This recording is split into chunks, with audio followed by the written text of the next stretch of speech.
কোথাও পায়ে হেঁটে হুডখোলা গাড়ি চড়ে ঘাটালের মনোহরপুর এলাকায় দেবের রোড শো শুরু।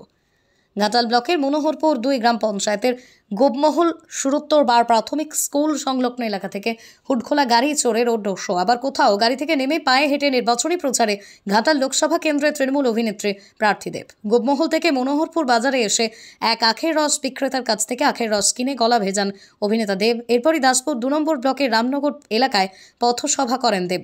এভাবেই দিনভর কর্মী সমর্থকদের নিয়ে প্রচার চালান অভিনেতা দীপক অধিকারী ওরফে দেব। অভিনেতা প্রার্থী দেবকে দেখতেই তীব্র গরমের মধ্যেও রাস্তায় দাঁড়িয়ে উৎসুক জনতা।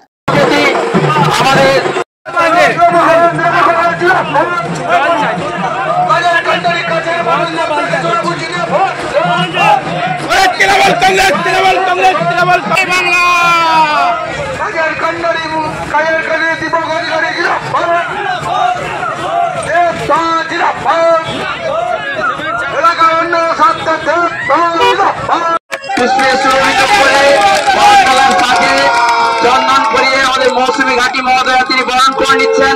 পাশে আছেন আমাদের ব্লকের সম্মানীয় সভাপতি দিলীপ মাঝি মহোদয়, নজরুল ইসলাম আমাদের অঞ্চল। পুনরায় তিনি সেই মালাটি পরিয়ে দিলেন ঠাকুমার গলায়। আমরা এখন বরণ করে নিচ্ছি আমাদের পঞ্চায়েত মন্ডল মহোদয়, আমাদের জেলা কমিটির সহ সভাপতি। তাই আমরা একই সঙ্গে এই গোপন সুরক্ষাবাদ থেকে আমরা পাচ্ছে না, পাবে না।